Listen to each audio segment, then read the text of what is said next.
Dispertsio politikarekin amaitzea eskatzeko duela egun batzuk abiatutako izanbidea dinamika herritarraren barruan loratsu bat etxerako bidean ekimena egin zuen Gernika Lumoko sareko ostiralean. Proposamen horrekin euskal presoen etxerako bidea saretzen jarraitu nahi dute, aktibazio sozialak bilatuz eta beste hainbat ekimen sozial, politiko eta instituzional ezberdinekin konektatuz.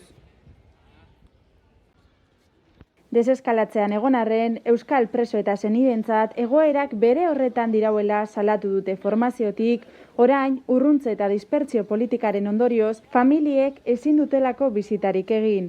Espainia eta Frantziako gobernuek euskal presoei ezartzen dieten salbuespen legedia bertan bera ustea eskatu dute urgentziaz eta behin betiko.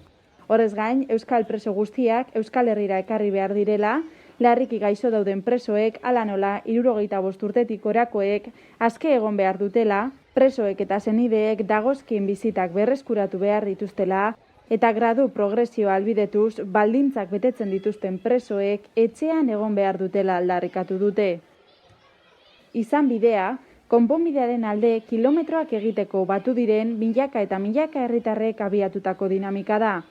Dinamika hau erronka batean oinarritzen da, 3.127.326 kilometro egitea, hau da, Euskal Herriak dituen biztanleaina kilometro egitea, oinez, korrika igerian bizikletan, baina beti ere motorrik erabili gabe.